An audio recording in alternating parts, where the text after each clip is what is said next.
السلام عليكم ورحمة الله وبركاته. الحمد لله القائل نحمده سبحانه وتعالى ونشكره ونعظمه ونكبره. أشهد أن لا إله إلا الله وحده لا شريك له، وأشهد أن سيدنا محمدا عبده ورسوله، ونصلي ونسلم على سيد النبي الكريم سيدنا وحبيبنا ومولانا محمدا الأمين وعلى آله وأصحابه أجمعين. أما بعد، أيها المؤمنون اتقوا الله، أوصيكم وإياي بتقوى الله، فقد فاز المتقون. Muslimin dan muslimah, mudah-mudahan dirahmati Allah Subhanahu wa ta'ala. Kita menggunakan kitab Muhimmah fi ilmil hadis. Kita menggunakan kitab Muhimmah fi ilmil hadis. Kita berada pada muka surat 28. Kita berada pada muka surat 28.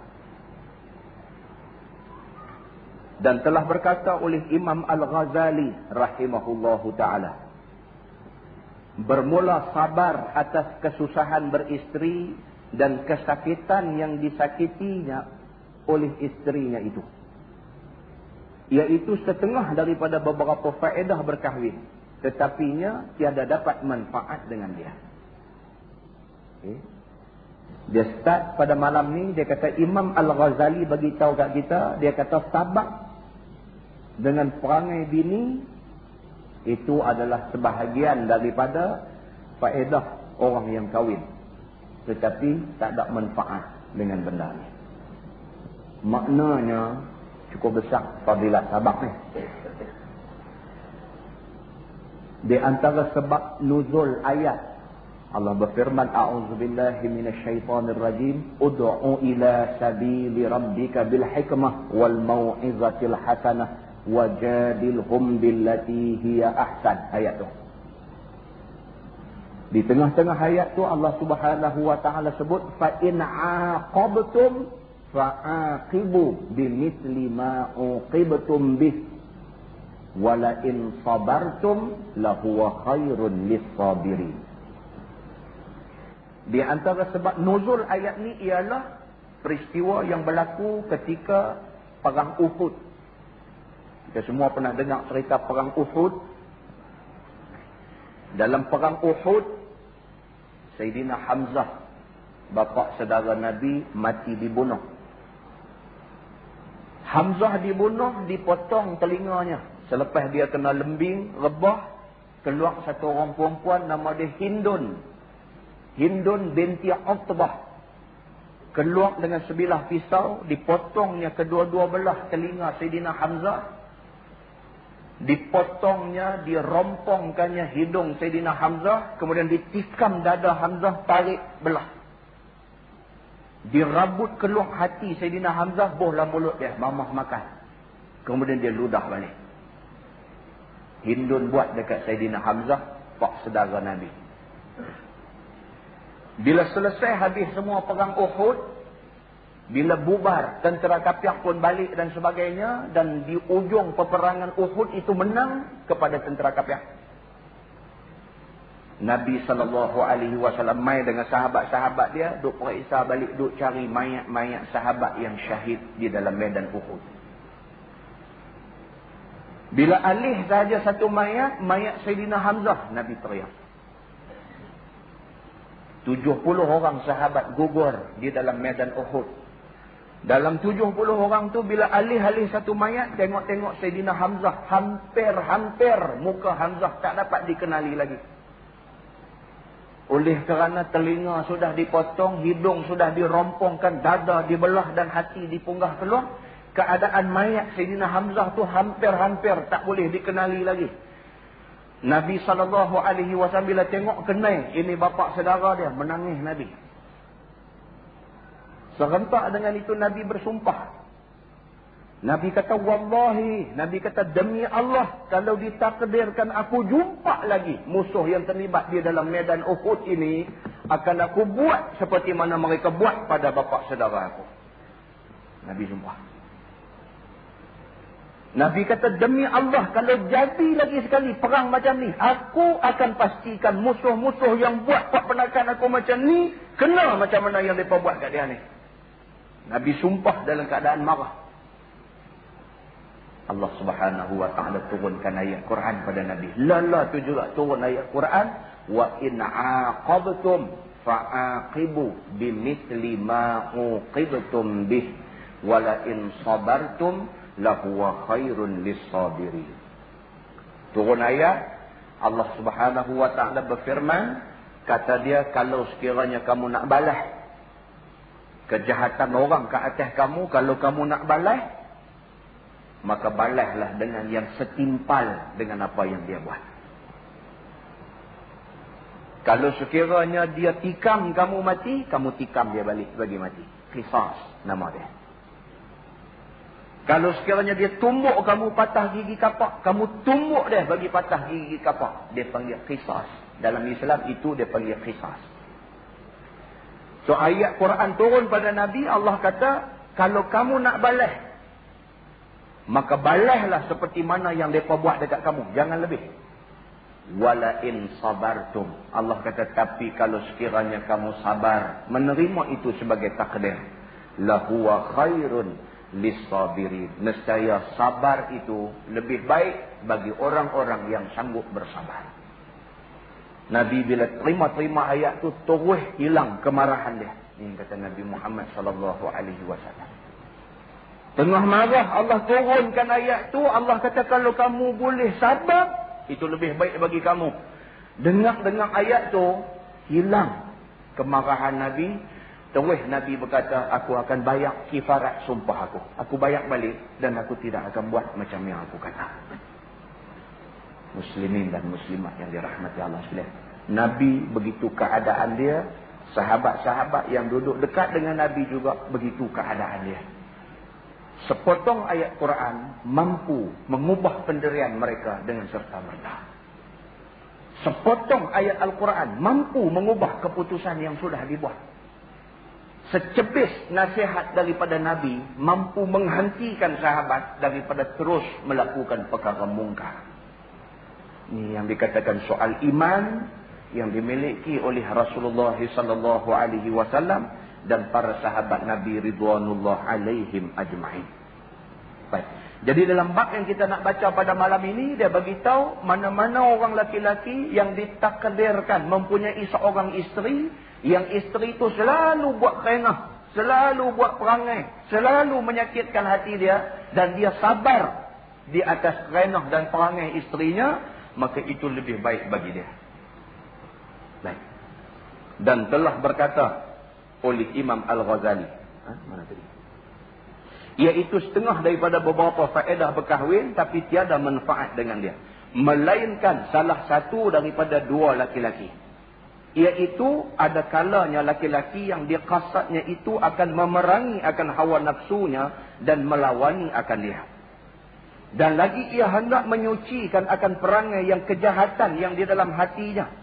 Maka sabar ia atas kesakitan berkahwin dan kesusahan itu jadi jalan dalam memerangi nafsunya. Dia kata, dua jenis laki-laki yang mendapat faedah apabila bini dia ni banyak perangai. Laki-laki yang macam mana yang dapat faedah? Dia kata yang pertama, laki-laki yang berusaha untuk tundukkan keburukan yang ada dalam diri dia. Dia ni jenis orang perangai. Dia ni jenis orang perangai dan dia sedang dia perangai. Maka isteri yang duk buat perangai ni boleh dijadikan latihan kepada dia untuk redakan perangai diri dia. Kalau dia jenis perangai, dapat isteri baik, duk perangai sampai ke sudah. Tapi bila dia tu perangai, dapat isteri jenis perangai juga. Lama-lama dia kata, aku duk lawan dengan dia ni tak cerita ni. Nampak sikit lagi dia nak menang ni. Dia kata kalau lagu tu, dia kata aku kena ubah style lah. Aku nak buat sengak belah, biar dia nak hingang apapun, aku nak buat sengak. Maka dia berniat untuk menundukkan keburukan yang ada dalam diri dia. Diri yang perangai itu dia cuba nak buang perangai-perangai dia tu. Supaya dengan buang perangai itu, isteri dia yang perangai tak elok tadi sedang. Dan tidak akan berperangai bodoh lagi. Maka bagi orang laki-laki yang macam ni, dapat isteri yang banyak akal ni, faedah bagi dia. Faedah bagi dia. Dia boleh jadikan itu sebagai latihan dia menundukkan nafsu dia yang selalu duk cari pasal di rumah ni. Baik. Dan dapat suci hatinya dengan dia. Dia dapat tundukkan kemarahan, perangai yang ada dalam diri dia, maka hati dia jadi suci. Dan jadi perangai dengan dia. Maksudnya dia ubah perangai. Daripada perangai-perangai, jadi perangai satu orang yang sabar dengan kainah isteri. Laki-laki yang jenis macam ni dapat faedah dengan isteri yang bermasalah. Dan ada kalanya laki-laki yang ada ia daripada orang yang berbuat ibadah yang zahir jua. Seperti semayang dan naik haji dan lainnya. Daripada segala ibadah yang sunat. Padahalnya tiada baginya jalan dengan ibadah yang batin. Ini kes yang kedua. Laki-laki yang mendapat faedah apabila isteri dia ni, isteri yang buat banyak perangai, ialah laki-laki yang dia ni selalu buat ibadat kulit. Orang tu kata, ibadat kulit. Semayang pun tak pernah khusyuk. Semayang tak pernah khusyuk. Buat haji pun tujuan nak ambil title haji saja. Nak pergi buat haji pun tak mengaji dulu. Tak dengar kursus haji dulu. Dia pun tak tahu sebenarnya apa rukun, apa wajib, apa. Dia kata, ikut orang sudah lah. Dia kata orang lain pun nak buat yang tu juga. Kita pakai tikam turut sudah. Hampir duk baca banyak-banyak buat serabut saja. Ada orang jenis ni. Dia kata lah nak pi ni bukan kita seorang. Dia kata hak nak pi ni dia kata ada orang Malaysia saja 19,000 orang dia kata. Kota tambahan lagi 6,000, dia kata 25,000 orang Malaysia saja duduk satu bangunan tabung haji. Apa masalah dia kata? Kita turut depa sudah.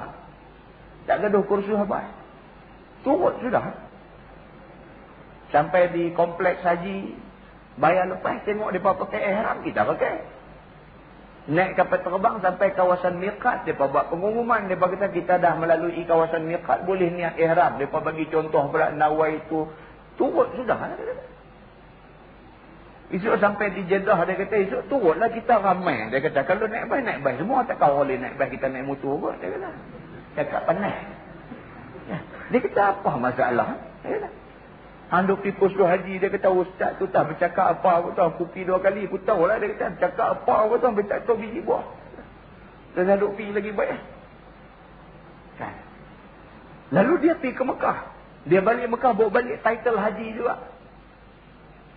Tapi apa yang dia dapat daripada ibadat haji dia? Dia pergi dalam keadaan kosong dada, tidak ada ilmu, tidak ada maklumat yang lengkap tentang haji. Apa yang dia dapat daripada ibadat haji dia? Yang dia dapat hanyalah title haji saja. Dan dia dapat buah korma, apa boleh main. Itu saja. Yang lain dia tak dapat apa. Maka orang-orang yang macam ni, dia kata orang yang melakukan ibadah, tetapi dia tak dapat apa dengan ibadah dia, kerana ibadah yang dia buat bukan ibadah yang sampai ke lubuk hatinya, yang tidak sampai ke batinnya. Kan? Dan baginya gerak dengan berfikir dengan cita-cita hatinya. Dan hanyalah ada amalnya itu, amal engkau dengan mengerjakan sembahyang atau naik haji atau perang sabilillah atau lainnya daripada segala ibadah yang zahir sahaja. Nampak sembahyang, zahirnya nampak dia sembahyang, tapi Allah kata fawailun lil musallin, dan neraka wil bagi orang yang sembahyang. Sembahyang apa ni? Sembahyang zahirnya sahaja sembahyang, tetapi hati dia tidak ikut sembahyang. Dia. Dalam Quran Allah Subhanahu wa taala clarify benda ni, dia jelaskan benda ni. Ada orang buat ibadat, nampak zahirnya melakukan ibadat, di sisi Allah zero. Dalam hadis Nabi kata, kam min sha'imin laisa lahu min siyamihi illa al-ju' wal 'atash. Berapa ramai orang yang puasa tapi dia tak dapat apa daripada puasa dia, melainkan lapar dan dahaga.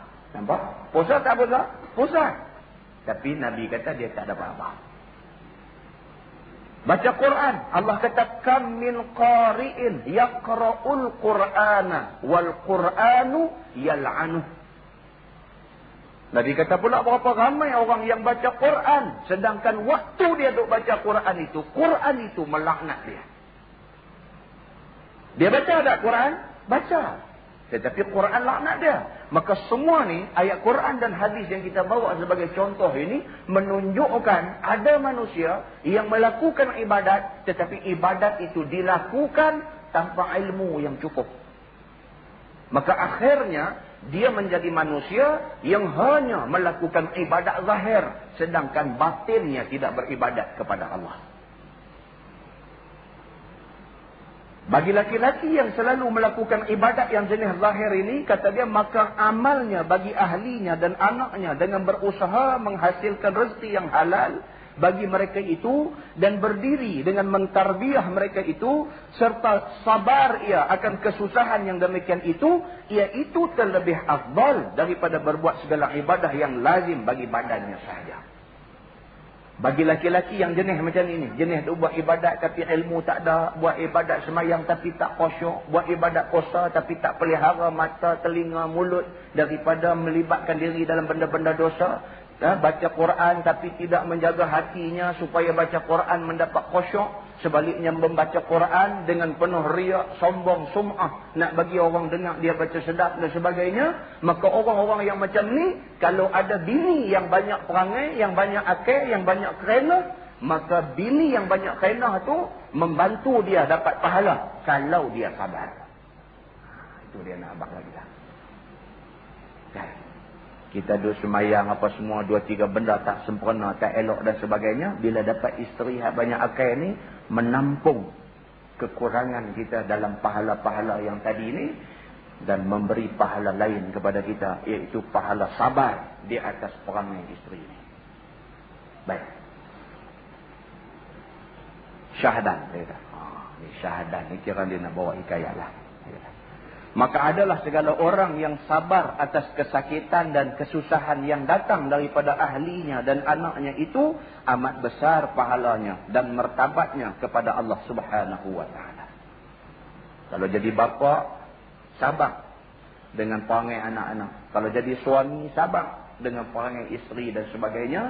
Kedudukan kita di sisi Allah cukup tinggi kalau sekiranya kita sabar.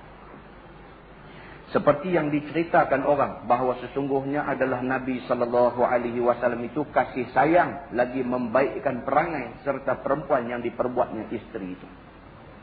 Kalau tuan-tuan buka dalam Sahih Bukhari, dalam Sahih Muslim, dalam kitab-kitab hadis, baca tentang hayatul Rasul SAW, baca tentang kisah hidup Nabi SAW, kita baca semua hadis yang menceritakan tentang hidup Nabi, kita akan terbayang dalam kepala kita betapa mesra dan harmoninya rumah tangga Nabi.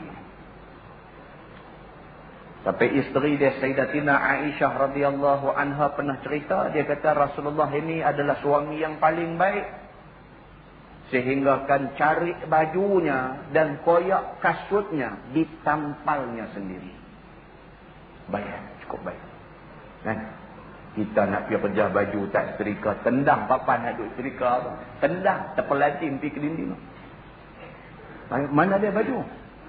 Orang puan kata ada dah no, duduk gantung dalam lemari tu, kemarin saja setrika lebih, pergi buka tak ada. Mana dia yang kata ada, tahu mana? Dia kata dalam lemari tu tak ada.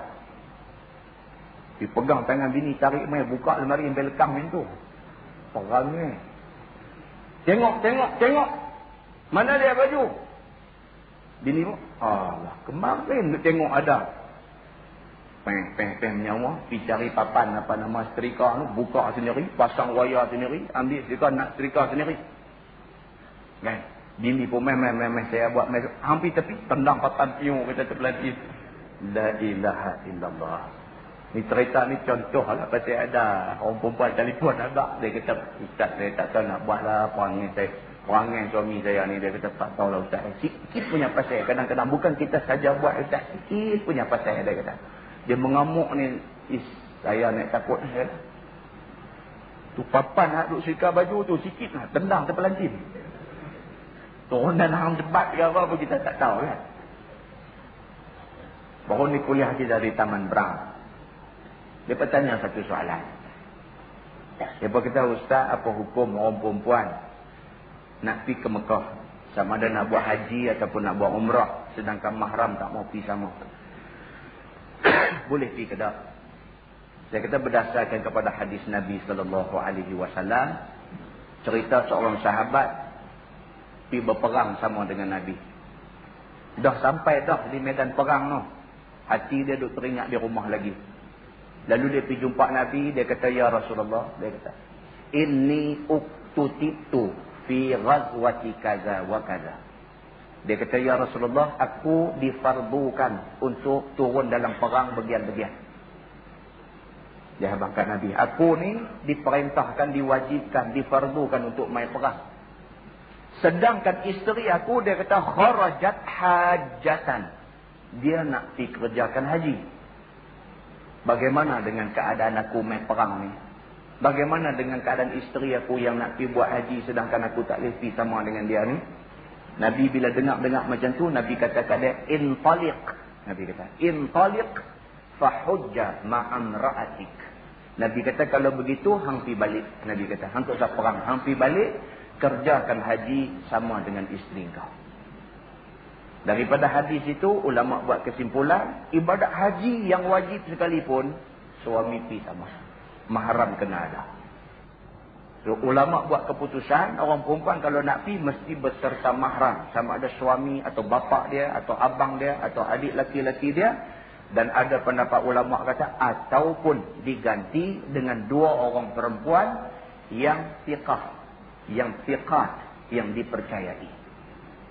Kemudian saya lajak sikit lah. Saya kata, perempuan yang dipercayai ni, di antara cara nak kenal dia, hak tak pakai mulut merah lah. Saya kata. Kalau hak jenis duk pakai gincu merah tu, kira tak masuk dalam kumpulan yang dipercayai. Saya kata. Balik-balik rumah dia telefon mai. Yang kata orang perempuan ni, telefon mai. Dia kata, Ustaz, dia kata, ni elok jugalah ni. Susah, dia kata, nak dapat cakap dengan Ustaz ni. Dia kata, ni Alhamdulillah dapat ni, harap Ustaz dengar sampai habis. Apa hal pula? Dia kata, Ustaz, dia kata selalu bias. Dia kata, tu keset Ustaz hak kelang lama tu cukup bias. Kira duk salah orang perempuan aja. Tak, bukanlah kami nak komplain. Dia kata betul lah, ada benda-benda yang sebut tu betul. Cuma ada satu benda yang Ustaz lupa nak sebut. Ni husband ni pun ada perangai juga. Dia kata apa perangai dia? Okey Ustaz, ni saya sendirilah. Saya cerita pasal diri saya sendirilah. Dia kata saya sendiri pun pakai tudung ni, dia kata on and off. On and off. Makna dia kadang pakai, kadang tak pakai. Saya kata awak yang jadi begitu. Pasal husband lah dia kata. Bila kita pakai tudung, dia hangat lah, dia lemah lah, dia macam-macam. Kadang sampai peringkat kita kata dekat suami kita tu, kita kata kat dia, dia kata, yang pakai tudung, yang you duk hangat pasal apa? Yang pakai tudung, yang you yang jadi lemah pasal apa? Dia kata, kalau you pakai tudung, sungguhlah you hangat, you lemah. Ni yang pakai, bukan ada kena mengena dengan you. You jadi hangat, you jadi lemah pasal apa? Oh, marah kita pula, dia kata. Tu bab pakai tudung, dia kata. Ni bab mulut merah pula. Dia kata kalau kita tak pakai mulut merah, dia kata, oh kacau Ustaz, dia kata. Dia bawa kereta tu, melelong, dia kata, dia tengok orang perempuan mulut merah rata. Saya kata kat dia dalam telefon, saya kata, okey ni maklumat yang you bagi ni, saya nak masuk dalam kabinet. Ada, dia kata masuk ni. Bagitahu sikit. Beritahu kat siapa? Beritahu kat husband air lah. Kadang-kadang dia kata sampai poinkat tu Ustaz. Dia kata, dengan kerana kita tak pakai mulut merah tu, dia duk tengok rata tu kereta sampai melelong. Dia saja dia duk sindiak kita. Dia kata, tengok mulut merah kau. Saja dia duk kata, nak bagi kita hangat hati. Kita pun bila hangat hati, balik mulut merah. Dia kata Ustaz, dia kata ada 2 Ustaz. Yang pertama jenis perempuan ketegak, tak mau pakai. Tak mau pakai tudung, saja nak pakai mulut merah. Itu jenis yang pertama. Jenis yang kedua, dia kata perempuan ni, dia memang nak pakai tudung dan dia memang tak mau pakai mulut merah. Tapi laki paksa suruh pakai. Yang ni Ustaz mau tekan sama. Saya kata tak apa, kita nanti tekan. Malam ni tekan. Malam ni tekan. Ya, jadi tertunailah hajat kawan tu. Dan saya pun bila dengar dia punya rumutan ni, fikir-fikir balik. Okey juga, kita pun tak pernah teringat benda ni. Ada juga rupanya lelaki yang samdul ni. Lepas tu bila isteri dia jadi elok, dia patut mau bersyukur pada Allah. Dia patut mau letak dari dia sujud syukur, membesarkan Allah. Kerana Allah Subhanahu wa ta'ala takdir kepada dia dapat satu orang isteri yang mempunyai ciri-ciri isteri yang salihah, yang boleh membantu dia dalam ibadat dia. Dia tak banyak masalah dalam nak kendalikan isteri dia. Tapi dapat isteri baik, dapat isteri salihah, dia pula kita buat serabut nak rosakkan isteri dia, sekaligus nak merosakkan rumah tangga dia sendiri. So, kita bagi pesan benda ni kepada semua orang, pada diri saya sendiri dan kepada tuan-tuan semua. Kita jangan jadi suami yang macam ni. Baik. Dia kata bersabda ia, barang siapa sabar atas kejahatan perangai isteri dia, nescaya memberi oleh Allah Ta'ala daripada pahala seumpama yang diberikan akan dia, akan Nabi Ayub. Sabar dia akan bala, dan barang siapa perempuan yang sabar dia atas kejahatan perangai suami dia, nescaya memberi akan dia oleh Allah Subhanahu wa Ta'ala seumpama pahala yang diberikan kepada Asiyah isteri Fir'aun. Dua-dua pihak dapat pahala. Laki-laki kalau sabar, diberi pahala seperti mana pahala yang Allah bagi kepada Nabi Ayub kerana kesabaran dia. Sabar Nabi Ayub, Allah uji dengan penyakit. Penyakit kudir. Kudir yang tak ada ubat. Sampai ulat meletik keluar daripada kudir di kaki dia. Meletik keluar ulat tu. Allah uji dia. Berubat tak mau lega. Sabar Nabi Allah Ayub alaihi salam. Asiyah isteri Fir'aun. Sabar dengan kerenah Fir'aun yang bebal sombong ni. Asiyah sabar. Kerana kesabaran Asiyah, Allah Subhanahu wa Ta'ala anugerahkan pahala kepada dia. Orang perempuan kalau sabar, dapat pahala seperti pahala yang diberikan Allah kepada Asiyah yang sabar di atas kerenah dan perangai Fir'aun itu sendiri. Dan kata Imam Al-Ghazali rahimahullahu ta'ala, ketahui olehmu bahawa sesungguhnya belum memadai membaikkan perangai serta isterinya itu menegahkan kesakitan daripadanya. Baik, dia kata sebagai suami, kalau sekiranya dia sabar tak pukul bini. Bini ni serabut. Dia sabar tak pukul bini dia. Itu tak cukup lagi, dia kata. Sabar macam tu kira tak cukup lagi. Tetapi lebih-lebih lagi daripada itu, iaitu hendaklah halim, yakni sabar, dan jangan lekeh marah pada ketika kurang akal perempuan itu. Kalau kita tengok di dalam hadis Nabi SAW, hadis riwayat daripada Abi Sa'id Al-Khudri radhiyallahu anhu, dia cerita. Dia kata Nabi SAW nak pergi ke tempat nak melakukan sembahyang Aidil Adha. Nabi nak pergi sembahyang raya haji. Nabi lalu di kawasan orang perempuan duduk. Bila Nabi lalu depan kawasan orang perempuan duduk, Nabi berhenti saat Nabi bercakap depan orang perempuan. Nabi kata, ya ma'syaran nisa, tasaddaqna, fa inni araitukunna aktsara ahlin nar. Nabi bila lalu depan kawasan orang perempuan duduk tunggu ramai-ramai, Nabi berhenti, Nabi bagi satu pesan pada orang perempuan. Nabi kata, wahai orang-orang perempuan, tasaddaqna, kamu kena banyak sedekah. Nabi pesan ke orang perempuan, kamu kena banyak sedekah. Sesungguhnya aku melihat orang perempuan adalah majoriti penghuni neraka. Nabi kata sesungguhnya aku tengok orang perempuan adalah kebanyakan penghuni neraka. Di kalangan penghuni neraka tu ramai orang perempuan. Faqulna wa bima ya Rasulullah. Sahabat tanya, orang perempuan tanya, pasal apa orang perempuan ni jadi ahli neraka ya Rasulullah? Pasal apa?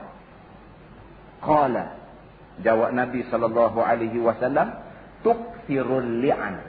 Nabi kata yang pertama, pasal orang perempuan ni dia suka duk laknat laki dia. Mulut dia tu, dia suka condemn laki dia. Dia pergi tempat kerja, sembang dengan kawan dia, dia peleceh laki dia. Dia balik rumah mak dia, dia cerita kat mak dia keburukan laki dia. Kalau sekiranya orang perempuan yang suka guna lidah, duk condemn laki, dia bakal jadi ahli neraka. Satu. Wa tukaffirnal ashir. Kata Nabi SAW, orang perempuan juga selalu suka nak rendah-rendahkan suami dia. Bukan cakap dia melaknat, condemn dan sebagainya. Dia merendah-rendahkan. Dia tak pernah pandang suami dia tu banyak sumbangan pada dia. Walaupun dia tak kerja apa, yang duk kerja laki dia, yang duk bagi makan semua begitu begini, duk balik duit semua laki dia, tapi dia tak nampak kebaikan laki dia. Ini orang perempuan. Ma ra'aitu min naqisati aqlin wa dinin. Kata Nabi SAW, aku melihat orang perempuan ni akal dia pun kurang, agama dia pun kurang. Nabi kata. Bila Nabi kata begitu, qulna, sahabat kata, wa ma nuqsanu aqlina wa dinina ya Rasulullah. Orang perempuan kata, yang kata kami ni kurang akal, kurang agama ni macam mana ya Rasulullah? Jawab Nabi, amma nuqsanul aqli fa syahadatum ra'ataini ta'dilu syahadata rajulin. Yang dikatakan orang perempuan kurang akal, kita tengok pada bab saksi. Macam mana ya Rasulullah? Jawab Nabi, amma nuqsanul aqli fa syahadatum ra'ataini ta'dilu syahadata rajulin. Yang dikatakan orang perempuan kurang akal, kita tengok pada bab saksi. Dia kata, saksi laki-laki seorang menyamai saksi perempuan dua orang. Dia kata, itu menunjukkan orang perempuan kurang akal. Kalau laki-laki cukup dengan dua orang saksi. Tapi kalau orang perempuan, dia mau 4 orang saksi. Double orang laki-laki. Itu menunjukkan orang perempuan ni kurang akal. Fahadha nuqsanul aqli. Nabi kata itu bukti orang perempuan kurang akal. Wa tamkusul layali wa la tusalli wa tafturu fi Ramadan. Fahadha nuqsan. Nabi kata orang perempuan juga, dia kata kadang-kadang tak semayang, kadang-kadang tak puasa. Itu menunjukkan mereka kurang agama. Jadi hadis itu hadis riwayat Imam Bukhari menjelaskan kepada kita bahawa orang perempuan ni dia selalu ada problem. Selalu ada problem. Bila dia main masa dia uzur syar'i, bila dia main masa haid, masa tu dia punya pertimbangan dia kacau. Dia cepat marah. Dia fikir sesuatu benda tu tak fikir habis. Dia buat kerja terburu-buru, dia jadi kelang kabut. Baik. Jadi dia kata sebagai suami, dia kata kena halim, kena sabar apabila jumpa bini dalam keadaan-keadaan yang macam ni. Kerana mengikut dengan Rasulullah SAW, maka bahawa sesungguhnya adalah beberapa isterinya, yakni mengembalikan akan dia di dalam perkataan. Dia kata Nabi SAW sendiri, Nabi sendiri, biasa bila tegur bini dia jawab balik. Mengembalikan pada perkataan. Maksudnya tegur, jawab balik. Tak boleh tegur. Tegur, jawab balik. Bini Nabi pun biasa jadi macam tu. Dia kata. Yakni menjawab akan perkataan Nabi SAW ketika Nabi menakutkan akan dia atau marah akan dia. Nabi tegur, jawab balik. Dan barangkali meninggalkan berkata-kata seorang daripada isterinya dengan dia sehari hingga malam. Isteri Nabi sendiri biasa. Biasa kerana Nabi tegur, kecil hati, tak bercakap sehari malam dengan Nabi. Nabi Muhammad SAW yang sahabat-sahabat ni berebutlah nak jadi orang kanan Nabi, nak rapat dengan Nabi, nak cium Nabi, nak peluk Nabi, nak khidmat untuk Nabi. Begitu sekali orang sayang dekat Nabi, bini Nabi, biasa. Nabi tegur, tak bercakap sehari semalam. Nampak? Pasal apa? Dalam Quran pun sebut, Nabi Muhammad ni apa? Innama ana basyarum mithlukum. Yuha ilayya. Nabi Muhammad, Allah sebut dalam Quran, dia kata, sesungguhnya Nabi Muhammad itu manusia biasa, macam kamu juga. Dia juga ada nafsu, dia ada akal, dia juga berumah tangga, dia ada isteri, dia juga menghadapi kerenah bini yang macam-macam, dia manusia macam kamu. Yuha ilayya, lebih Nabi kerana dia diwahyukan Allah Subhanahu wa ta'ala kepadanya. Baik. Padahalnya adalah Nabi SAW itu sabar jua daripada yang demikian itu. Nabi ni bini buat tak mau bercakap pun sabar. Tak apa.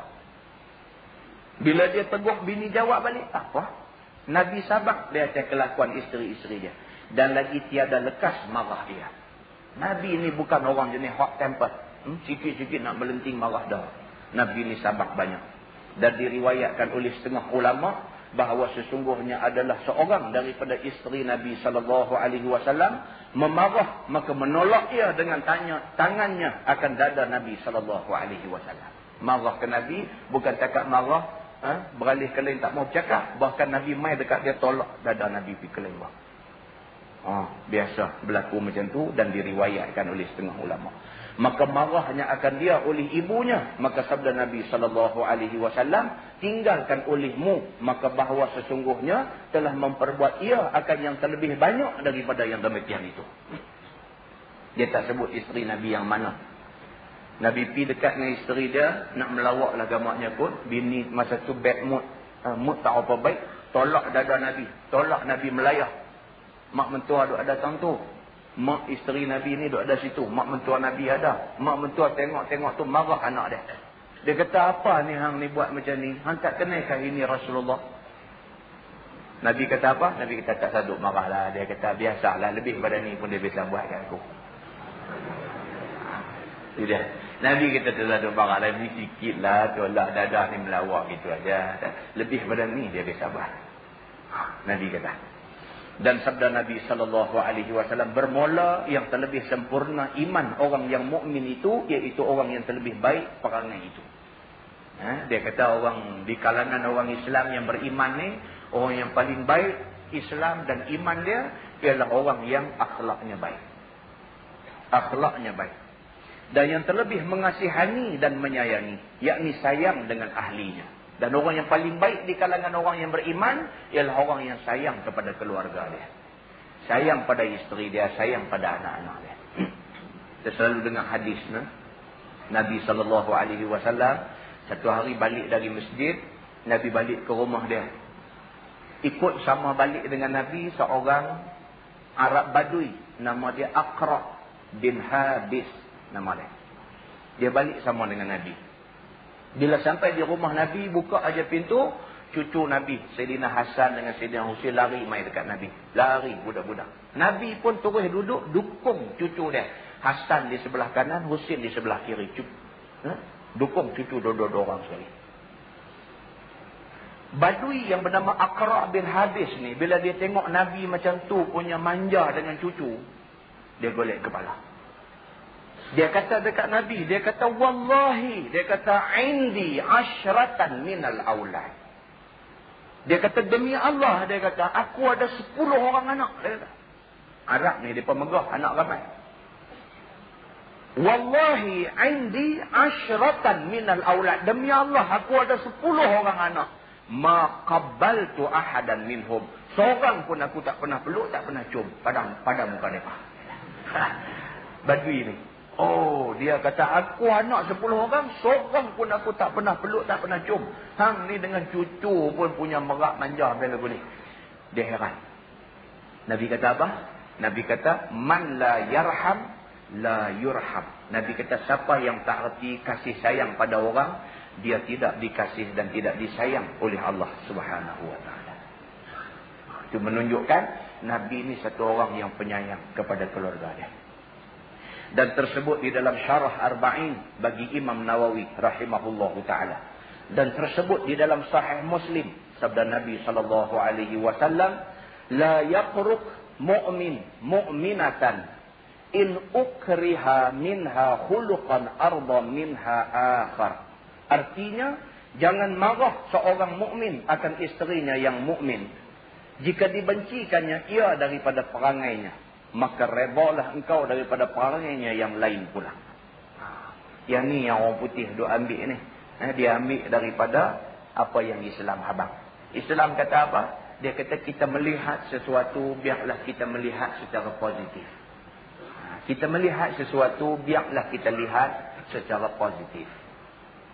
Hadis ni sendiri Nabi SAW sebut. Nabi kata, la yaqruku mu'minun mu'minatan in ukriha minha khuluqan arda minha akhar. Kalau sekiranya kamu rasa nak marah kepada isteri kamu, jangan marah lagi. Nabi kata, tengoklah kebaikannya yang lain. Kan? Kita nak marah kat dia, nanti sah. Hari ni dia buat silap. Awak sebelum ni dia tak pernah buat baik kan? Itu maksud dia. Kita rasa nak marah kat dia, sabar sah. Cuba ingatkan balik. Dia ni selama dia jadi bini kita, dia ni jahat selama-lama. Bila fikir balik, tak apa. Betul juga. Bawa orang ni dia tersilap, yang api marah sampai bukan-bukan tak siapa. Yang selama ni dia jadi hamba abdi hang kata apa pun dia turut, hang zakah dia taat. Lupa dah kan? Maka Islam dengan kaedah ini. Islam kata dengan orang-orang yang macam ni, dengan mak kita, dengan bapa kita, dengan isteri kita, dengan adik-beradik kita tengok sudut-sudut yang positif ni. Tengok. Takkan tak ada benda baik dalam diri dia. Tengok sudut-sudut yang positif dan kita andaikan. Mudah-mudahan kebaikan yang sedikit itu akan berkembang dan dia akan jadi orang baik esok ni. Satu orang sahabat saya baru ni, dia kata kat saya. Dia kata, ustaz, dia kata saja kita bincang lah, dia kata. Dia kata antara satu kejadian dengan satu kejadian dia ada relate dah. Dia ada kaitan dah. Saya kata contoh dia macam mana? Dia kata saya di rumah. Dia kata hari tu ni anak saya, hak laki-laki besar tu dengan adik dia. Berkelahi lah dia kata. Jadi kita ni duduk tengok lah. Berkelahi. Abang dengan adik ni berkelahi lah sampai kita kadang panggil mai abang duduk tani, mai adik duduk tani. Tanya hak abang ni siapa? Dia kata adik. Adik siapa? Adik abang. Dia kata. Baik, adik ni siapa? Ni abang. Abang siapa? Abang saya. Maknanya hampa ni kira lagu mana? Kira dua beradik. Dua beradik patutkah berkelahi? Patut. Bapa yang berpelajaran didik anak. Kan? Kalau hak jenis tak ada pelajaran ni berkelahi ya, ambil tali pinggang tibai. Bicara selesai, dia kira dia buat selesai lagu tu ya. Berkelahi aja, pergi cari tali pinggang gagal kata tak ada, lepas nyok dia bagi gedang. Berdosa kita esok nak kena jawab dengan Tuhan. Hidup pukul tak tentu kalau. Kalau pukul anak pasal dia tak semayang, pukul untuk ajak dia supaya dia mau semayang, itu syarak suruh. Tapi kalau dengan sebab lain yang tidak dibenarkan oleh syarak, kita ada pukul dia ikut suka. Esok Tuhan tanya, yang aku bagi anak dekat hang bukan suruh hang pukul dia sepanjang-panjang masa. Aku suruh hang didik dia. Hang didik dia tak ada kan? Ataupun hang pakai pukul dia saja. Didik dengan duk pukul saja. Jenuh juga nak jawab yang tu pun. Jadi bapa yang berpelajaran ni panggil bagi anak dia fikir. Ni siapa abang hang? Ni siapa adik hang? Apa dua beradik? Patut dah adik-beradik berkelahi. Dua orang. Lain kali abah tak mau tengok dah berkelahi macam ni. Faham tak? Faham. Salam dulu. Baik, pisah dia dah. Esok berkelahi pula ustaz. Esok berkelahi pula, panggil pula. Kita pun tak tahulah ustaz. Jadi saya pun bila dah duduk terai, tak mau nak jadi, saya ambil sikit masa lah duduk fikir pasal budak-budak dia dah. Teringat ustaz. Dia kata teringat. Dia kata, dengan abang saya ada masalah. Tapi pun bukanlah masalah apa. Dia kata cumanya lagu ni cerita sajalah. Dia kata habaq kau ustaz pun lah boleh buat pengajaran. Mak kami mati lama dah dia kata. Bila mak mati, ayah menikah lagi. Saya pun kecil lagi. Ayah menikah lagi. Lepas dah menikah sekian lama, ayah lumpuh. Dia kata. Ayah saya lumpuh, dia kata 18 tahun ayah saya lumpuh. Mak tiri itulah bela ayah. 18 tahun ustaz. Dia bela ayah lumpuh. 18 tahun dia bela. Susah payah semua dia duk buat. Kita anak-anak tak sanggup. Kita nak ambil ayah buat main rumah kita. Takut bini kita tarik muka. Mak tiri itulah duk bela ayah ni. Dia kata bela 18 tahun dia lumpuh. Duk kesot atas rumah. Berak kencing di tempat tidur dan sebagainya. Mak tiri itulah jaga. Bila mati ayah ni. Timbul masalah harta. Jadi abang saya, dia nak nak. Dia nak nak tu. Tanah, tapak rumah tu. Dia nak nak. Jadi saya kata ke abang saya, kenangkan balik. Kenangkan balik mak kita ni. Mak kita lah. 18 tahun dia bela pak kita, kita panggil dia mak. Jangan panggil mak tiri. Tak sampai hati. Panggil mak. Kita bagi kat dia lah. Kita bagi kat dia. Bukan bayaran. Tanah sekangkang kera tu bukan bayaran kepada khidmat dia jaga ayah kita 18 tahun. Bukan bayaran Ustaz. Dia kata, saya kata ke abang saya. Oh, tak mau pakai. Dia duk kira yang ni mak tiri. Tanah ni tanah pak kita. Berkelahi lah, dia kata. Jadi bukan apa. Saya duk cakap cara elok. Dia tak mau pakai. Jadi saya pun kecil hati dengan dia. Saya pun tak pergi rumah dia. Jadi hubungan kami rendah. Bila anak saya 2 orang duk jadi macam ni. Saya kaitkan dengan. Adakah ada kena-mengena? Kerana aku dengan abang aku tak cantik. Tuhan kifaratkan kepada anak aku 2 orang jadi macam ni.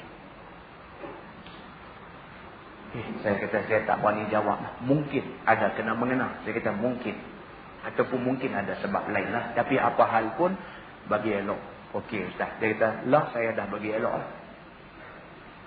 Bila saya duduk agak-agak pasal itu, saya pun tak mau buang masa. Saya start kereta, saya pergi rumah abang saya pergi duduk sebelah dia. Saya kata abang minta maaf itu ni. Walaupun mula nampak dia tak seronok beralih kali. Saya pegang dia, saya peluk dia. Saya kata abang saya minta maaf lah. Kita ni adik-beradik abang. Terus saya berkelahi lah. Kalau saya salah, saya adik. Saya mungkin banyak buat salah. Saya minta maaf ke abang. Lama-lama elok balik.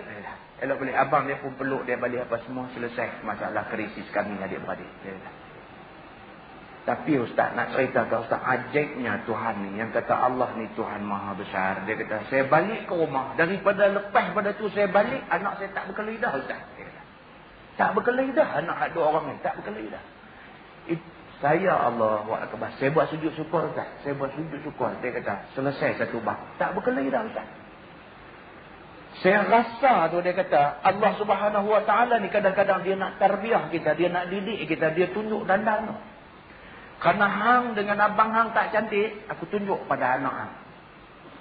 Macam mana hang tak seronok tengok anak hang selalu bergaduh. Demikianlah kalau ditakdirkan bapa hang hidup, dia tak seronok tengok hang dengan abang hang bergaduh.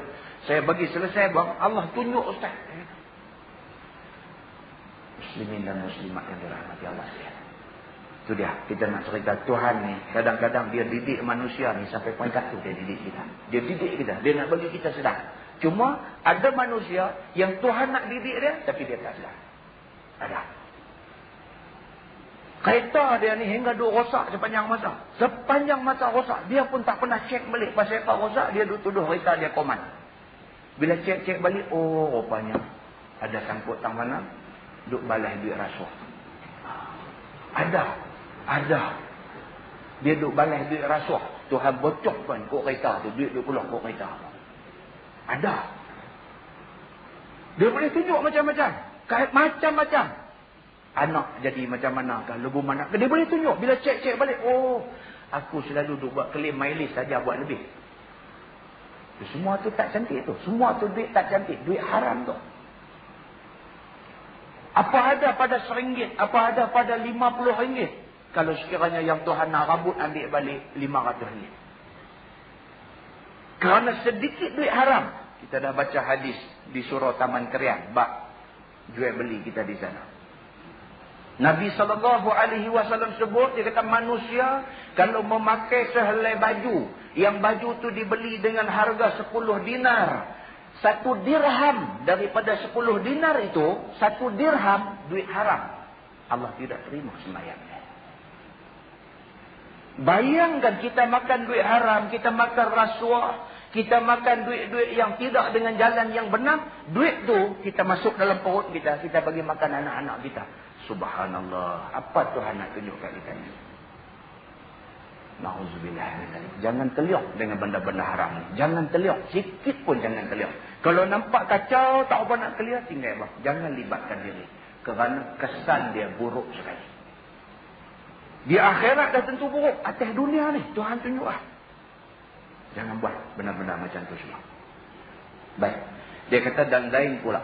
Dan di dalam sahih sabda Nabi SAW. La yajlidu ahadukum imra'atahu jaldal abdi. Summa yujami'uha fi akhiril yawm. Maksudnya janganlah seorang kamu memalu akan isterinya. Memalu maksud dia pukul lah.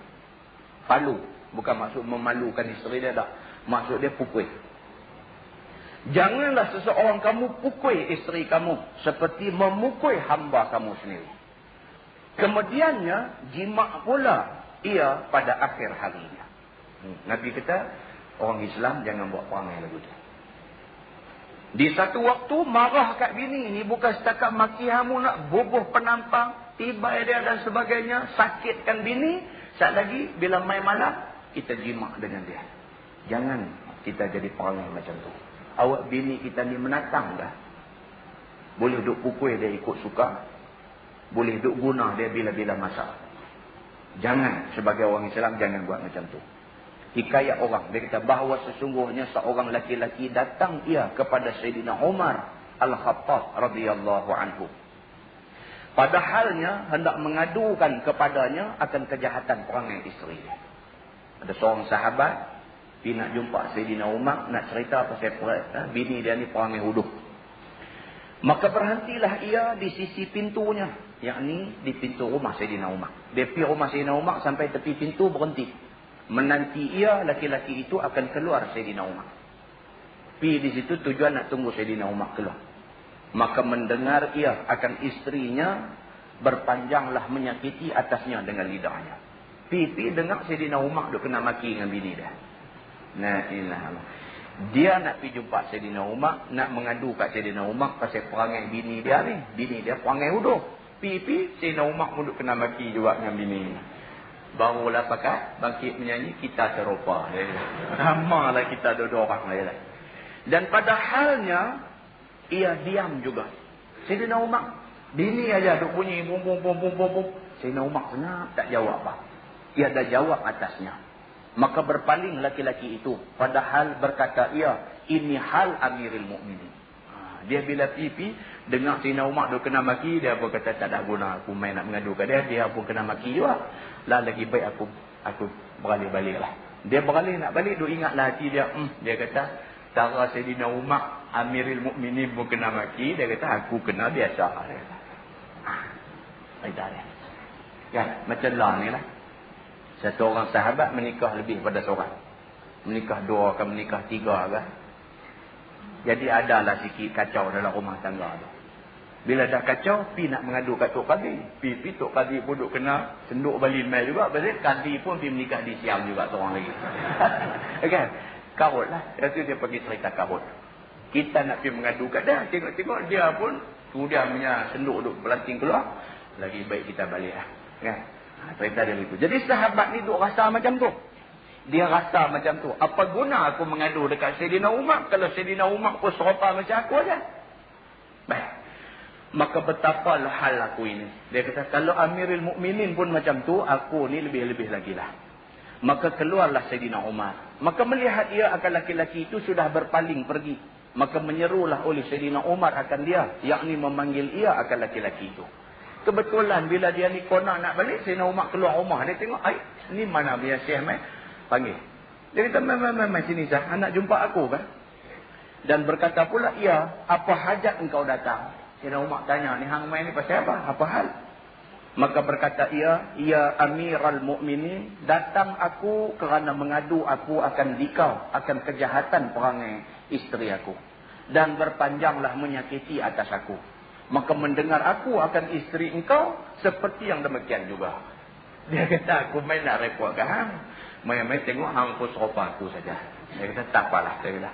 Maka kembalilah aku. Dan aku kata, apabila ada demikian hal Amirul Mukminin serta istrinya, maka betapalah hal aku. Jadi aku bila main-main, jeromoh tengok benda ni, aku kata kita ni sama lah. Jadi aku pun nak balik. Maka berkata oleh Sayyidina Umar, ya akhi, maksudnya wahai saudaraku, bahawa sesungguhnya menanggung aku akan dia itu kerana beberapa hak baginya ke atas aku. Sayyidina Umar kata macam ni, aku nak ceritakan. Bini aku duk maki aku tadi, aku sengap saja. Aku tak jawab apa, aku tak mau marah dia, aku tak mau kata apa kat dia. Biar pilih dia nak kata apa pun kat aku. Pasal apa aku buat lagu tu? Dia kata ni ada pasal dia, ni aku nak ceritakan. Dia kata bahawa sesungguhnya dia memasakkan bagi makanan aku. Lagi membakar ia akan roti. Bini aku ni, maka minum aku, semua dia duk buat. Itu bini aku. Lagi membasuh ia akan kain aku. Lagi memberi susu ia akan anak aku. Dan padahalnya wajib atas aku sekaliannya yang demikian itu, tiada wajib atasnya. Yang ni yang tak apa sedap baca. Orang perempuan balik tak masa apa dah baik. Kan? Sebenarnya dari segi hukum fiqh. Dari segi hukum fiqh, perempuan memang tak kena buat kerja ni semua. Ni betul-betul abang lah. Kan abang macam mana? Kalau nak katuk bab ni tak baca, berdosa pula. Bila baca, kita nak pesan orang perempuan, janganlah ambil kesempatan. Kan? Dari segi hukum fiqh, orang perempuan memang tak dituntut. Tak dituntut siap makan untuk suami. Tak dituntut maksudnya tidak diwajibkan siap makanan untuk suami, siapkan baju untuk suami. Semua ni bukan kewajipan orang perempuan. Sebaliknya ini kewajipan suami. Bukanlah maksudnya suami kena masak. Tapi maksudnya bab makan ni suami kena fikirkan. Nak ambil orang gaji mai kerja masak ke, ataupun pakai nasi kena di restoran tom yam setiap malam ke, yang tu atas tanggungan berhad pihak suami. Suami fikir ambil lah macam mana nak buat. Baik, apabila isteri, sebab dalam budaya hidup ni, bila kata isteri, bukan budaya orang Melayu, bukan budaya orang Arab, bahkan budaya semua bangsa. Bila menikah, isteri dengan sendirinya rasa itu kerja dia. Dari segi Islam bukan kewajipan dia. Budaya saja yang menentukan itu kerja orang perempuan. Maknanya kalau dia tak buat tak salah. Tak salah. Baik.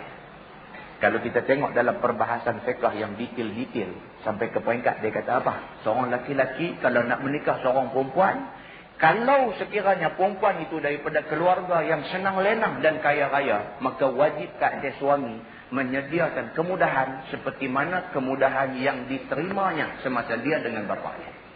Itu dia. Kalau nak pergi menikah dengan anak datuk ke, anak Tan Sri ke, anak Tiang Sri ke apa ke, kita nak menikah dengan anak kemas-kemas ni. Sedangkan mereka ni tak reti apa langsung bab-bab ni. Basuh kain ni tak pernah. Bahkan bila hari kita pergi nak meminang tu, hari kita nak meminang tu, datin habak dah kat kita. Puan Sri habak dah kat kita. Dia kata anak kami ni tak pandai masak. Dia kata, ya abang dah. Anak kami tak pandai masak. Dan satu lagi sajalah saya nak beritahu. Jangan kata esok tak abang. Dia kata, anak kami ni tak biasa basuh kain. Dulu dia try sekali pegang sabun pek buku, tangan dia melupas. Pasal kita pergi mengaku kata tak apa yang tu tak apa. Menikah esok jangan bagi dia tepuk pek buku, jangan bagi tempuk. Pasal apa? Pasal kita nak kata tak apa, kita sanggup. Fiqh dia pergi sampai ke situ. Muslimin dan muslimat yang dirahmati Allah sekalian. Jadi Sayyidina Umar Al-Khattab, bila dia panggil balik laki-laki ni, dia abang yang tu. Dia kata, aku nak abang kahang. Aku tak jawab tadi, bukanlah kerana aku kena twin control. Dia kata, hang jangan tidak faham. Tak ni hang pergi duk abang di masjid pula. Kata, aku kalah dengan bini. Kan? Hang jaga baik-baik. Ni aku nak perbetul awal-awal. Hang jangan pergi duk heboh cerita ni kat orang. Aku nak abang kahang. Dia kata, yang aku tak marah dia, bila dia duk bersyarah kat aku tadi, aku tak marah kat dia. Pasal apa? Pasal dia buat benda-benda yang bukan kewajipan dia. Dia basuh pakaian aku, dia siap makan minum untuk aku, anak aku dia bagi susu, dia jaga elok dan sebagainya. Sedangkan itu bukan kewajipan dia. Setelah begitu banyak jasa yang dia buat dekat aku, apalah sikit kesalahan dia, aku nak marah dia sampai lebih-lebih. Apalah aku ni. Sayyidina Umar jelaskan benda ni kepada kawan dia tadi. Baik, dan lagi menetapkan hatiku dengan dia daripada mengerjakan yang haram. Ya, dia kata dengan adanya isteri ini, aku tak teringat dah nak buat benda-benda haram. Mata aku pun terpelihara, hati aku pun elok dah lah ni. Kalau dulu sebelum aku menikah dengan dia, mata aku lihat. Lah aku menikah dengan dia, mata aku jaga elok dah. Cukuplah, hak halal ada di rumah, tengok yang halal sudah. Tak payah tengok yang lain daripada yang tu. Maka menanggung akan dia kerana yang demikian itu. Dengan kerana banyak jasa bini aku, maka aku tanggunglah apa yang dia buat kat aku tadi. Aku tanggung, aku terima apa yang dia nak kata kat aku. Maka berkata oleh laki-laki itu, hai Amirul Mukminin, seperti yang demikian itulah isteri aku. Dia ni pun dengar-dengar, dia kata kalau begitu serupa juga kita ni. Serupa juga. Dari segi buat kerja di rumah, memang serupa lah. Bini hang basuh kain, bini aku basuh kain. Bini hang masak roti, bini aku masak roti. Bini hang bagi susu dekat anak, bini aku pun bagi susu dekat anak. Dia kata dari segi itu sama. Dari segi beletiak pun sama derah. Dia kata bini hang pun beletiak derah. Bini aku pun beletiak derah. Dia kata kalau macam tu, samalah isteri kamu dan isteri aku. Maka berkata oleh Sayyidina Umar, tanggunglah olehmu akan dia. Maka bahawa sesungguhnya ia masa yang sedikit. Sayyidina Umar kata Allah, sabar bila sah aja. Dia kata, mereka ni bukan nak marah selama-lama. Marah pun sah aja. Tak lagi baik balik lah. Bila dia duduk ingat kat kita, dia duduk buat hangat kat kita, kita buat dah, buat tak tahu, dia baca surah abang apa begitu begini kan. Lama-lama dia pun pedak juga lah. Marah tak lawan ni memang pedak lah. Kan? Dia yang syoknya bila marah melawan. Yang ni cantik. Kan? Bila dia beletiak sikit, kita jawab balik. Dia jawab balik, kita jawab balik. Yang tu cantik. Kan? Ataupun kita mula, kita marah dia, kita marah-marah dia, dia jawab. Padang. Tak lagi apa balik nanti naik sama. Kan? Tapi kalau kita marah dia, dia pun buat dah, buat sengak dia duk apa kupas bawang buat tak tahu ya. Kita pun pedak aku duk marah tak lawan-lawan kita pun pergi tidur bang. Bagi tidur ni sembang elok. Sah saja. Itu sebab Sayyidina Umar kata apa? Dia kata benda ni sedikit saja. Kena sabarlah. Baiklah. Wallahu a'lam. Lepas ni dia masuk tajuk baru dan dihikayatkan orang. Lepas ni dia bercerita lain lah. Wallahu a'lam. Yang baik itu daripada Allah, yang tidak baik itu daripada kelemahan dan kesilapan dari saya sendiri. Kita tangguhkan dengan tasbih kifarah dan surah Al-Asr. Subhanallah. Subhanallah. Subhanakallahumma bihamdika.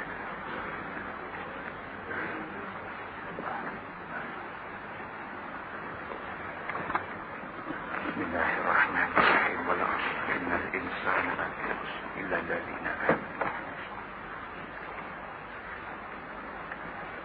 اللهم صل على محمد في الأولين والآخرين وسلم ورضي الله تبارك وتعالى عن سادتنا أصحاب سيدنا رسول الله أجمعين. بسم الله الرحمن الرحيم. رضينا بالله ربا وبالإسلام دينا وبمحمد نبيا ورسولا. اللهم افتح علينا فتوح العارفين وارزقنا فهم النبيين بجاه خاتم المرسلين. اللهم فقهنا في الدين وعلمنا التأويل